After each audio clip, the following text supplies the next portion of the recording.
Hello everybody and welcome back to my channel. We are going to be diving headfirst into fall vibes with this hand-painted tumbler. So everything I use will be listed and linked down below, but let's go ahead and jump right into today's tutorial.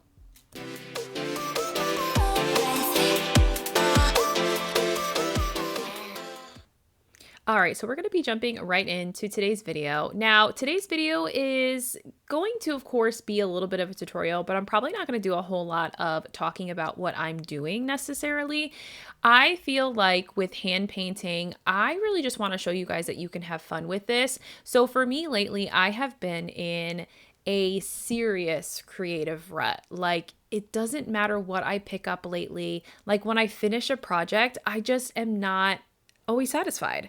So I have been trying absolutely everything that I can think of to try and get that sort of creative spark back, because I can see pretty things and really think they're gorgeous, see glitters and be like, wow, that's such a pretty color.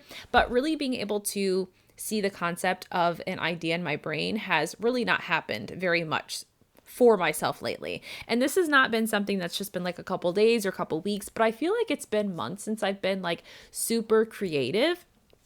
And I'm not really sure why. I think a lot of it is, number one, we all put pressure on ourselves, right? To just be creative and be able to we feel like we need to come up with like the next best Tumblr trend, and really we just need to create because it brings us joy. And so I know I'm feeling a little bit of that pressure, or putting that pressure on myself. And also, life is busy. Life has been lifing. So really being able to execute ideas or have ideas has been tough, because there's just been so much happening in my life. Just busy with the kids are now back in school. We're now readjusting to new routines. Things have just been moving at what seems like the speed of light, and I'm having a hard time holding on. So my crafting has definitely been difficult to not only carve out time to do, but to also be able to have those organic ideas come to my brain, because of course I'm thinking about the 30 million other things that are happening within my brain to get me through to what the next thing is, what the next big thing is. So what I have kind of been doing, and I'm not even sure if this is going to work, but at this point I'm willing to try anything, is I've kind of just been throwing myself in projects. And when I say throwing myself, I know myself enough to know that I have the bandwidth mentally to be able to do this, but for some people, this might not be ideal. And what do I mean by that? I kind of just mean that when you're in that creative rut, you have to really listen to what you need at that point in time. But for me, I know that I eventually will probably get that creative spark back, and maybe it'll be a little bit of time before I get there, considering it's been a few months since I've really felt super creative. But at the same time, I know that sometimes for me, I need to just go into my craft space and create something to just kind of get things flowing again. It's kind of it kind of reminds me a little bit of my printer. So a couple of videos ago, I showed you guys me revamping my craft room, and not really revamping it, just resetting my space. And I was struggling, and have still been struggling, with my printer and the ink not coming out. So it's kind of like that. It's kind of you continue to just print pages, right, until the ink starts to flow again. And I feel very much that is exactly where I am in my creative rut here. I've given myself time to not do crafting. I've done other methods of crafting, whether that's drawing and designing things, which I have found a lot of joy in, but I am starving for that creative Tumblr joy that I know I will feel. I just am stuck, right? So for me, throwing myself into projects and just deciding, okay, this is what I'm going to make, has been kind of my way to do things as of recently. I'll let you know how it goes and how things kind of fare. But I will say that that's kind of what I'm doing here. I'm throwing myself into projects and just kind of seeing what happens, right? So I'm creating sort of a fall tumbler. I feel like I didn't make one summer tumbler at all. And before I know it, I blinked and it's now the fall already, which is just so crazy. But I do love this time of year. I used to be such a summer girly, and now that I've gotten older, I definitely feel like fall is my whole vibe. I love sweater weather. I love, cozy drinks. I love snuggling on a couch. Like, I just love all the things that I feel like fall represents. So I'm just preparing myself mentally for fall here. So I tend to, when I'm throwing myself into projects, I try and do things that are going to be a little bit simple. Now, you're probably going, Alicia, you think hand painting is simple? Well, no, not necessarily. But I'm not really creating or painting anything that's super difficult. Painting pumpkins on this cup, I feel like is a bit simple, right? Like a more simple design. I'm not pan painting florals, right? Which sometimes can take a lot of brain power for me to be able to execute. But you guys know that I have really tried to continually pick hand painting back up because it is something that I'm striving to continue to get better at it. And I'm going to say what I've said previously, in that you can't get better at something until you, of course, try your hand at it. You have to practice, right? You can't get better at something until you practice. And so that's kind of what I'm doing. And since I've been working on this cup, I didn't have a vision for it. And for me, that sometimes is a lot of the struggle with my creativity, is if I don't have a vision for a cup, I think the fear, right, is just that it's going to fail. And I kind of had to push those thoughts aside and just say, we're creating because we need to do something with our hands. We need to distract ourselves from all of the millions of tasks that are building up in our brains. And we need to just create because it's that creative outlet that I need. It's what I like to do after a stressful day, after I've, been away from the house all day long and I just want to come home and just do something relaxing while listening to a book or while watching a show, something that just keeps my mind busy and engaged, but isn't mental overload.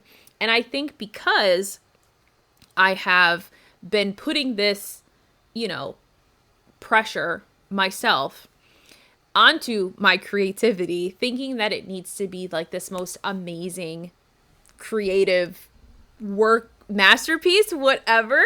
I think that really has definitely weighed on my ability to create for the joy of creating versus being able to create the next biggest thing. Do you know what I mean?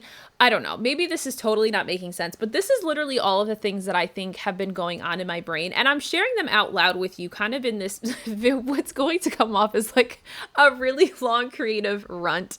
But I'm sharing it because I think so many of us go through this and we don't talk about it, right? We don't talk about those things because they're uncomfortable or they're scary or we just don't know what to do and we just feel stuck. And I think we should talk about those things more. It's okay to feel stuck. It's okay to feel like you're at a standstill or just feel like you are moving forward, but really your legs are stuck in mud. It's okay to feel those things.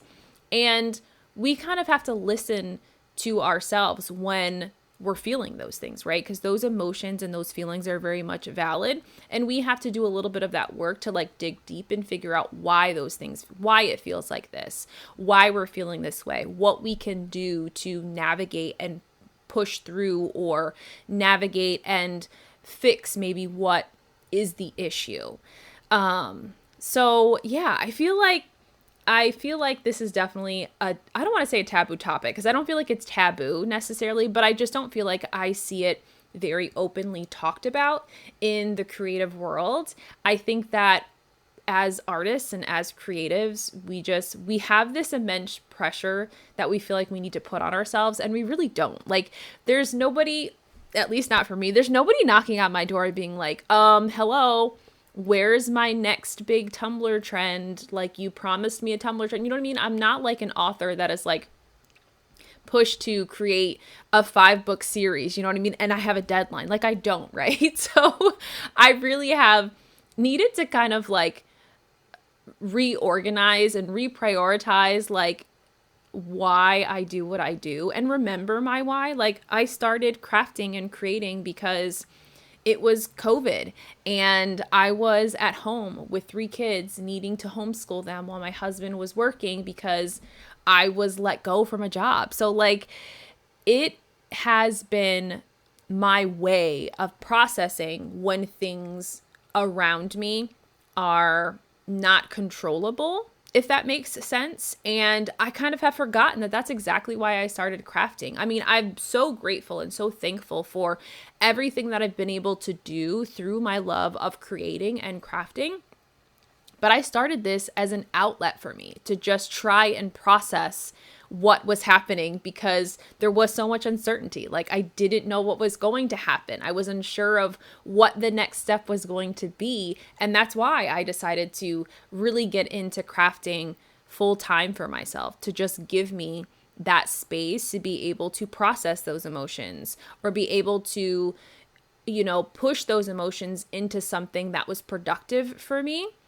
And you know, it's kind of crazy to like, even as I'm saying this out loud now, to think that I've always been a creative person, but to think that I've been doing this for almost 6 years consistently, right? So when I think about it like that, in anything, right? If you've done anything for a substantial amount of time, of course, there's going to be periods of time where maybe it's not as exciting or maybe it doesn't bring you as much joy, right?